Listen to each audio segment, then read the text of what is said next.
আমার জীবনের সর্বোচ্চ ভিউ। আপনারা ওই গানটা শুনেছেন কিনা আমি জানি না, মন কান্দে রে তোর লাগিয়া দিয়ে আমার সম্পর্কে শালিকা শিরিনকে নিতে পারেন, কারণ আমি ফিল্মের মানুষদেরকে অনেক বেশি পছন্দ করি।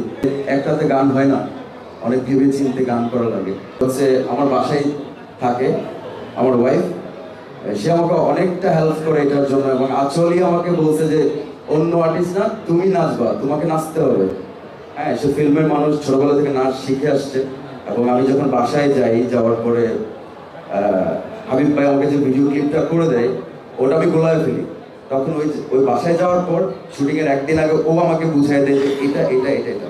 তো আমি আমার ওয়াইফকে অনেক বেশি থ্যাঙ্কস জানাবো যে আমাকে এত বেশি কি বলে এটাকে সাপোর্ট দেওয়ার জন্য। She is very. এই গানটা নিয়ে একটা গল্প হচ্ছে, সেটা হচ্ছে এই গানটা আসলে আমার চ্যানেলের জন্য বানানো একটা গান ছিল। সেলিম ভাই বললো যে আমি এক রাতে গানটা করে দিয়েছি। আসলে এক রাতে গান হয় না, অনেক ভেবে চিন্তে গান করা লাগে। তো আমার ভাই কখনোই আমার কাছে গান চায় না, এবং কি মন থেকে চাইছে, বলছে আমি তোমার এই টাইপের একটা গান লাগবে। তখন আমি হচ্ছে গানটা, আমার নিজের গানটা আমি ভাইয়াকে দিলাম যে ভাইয়া এই গানটা ভালো যাবে, এটা নিন।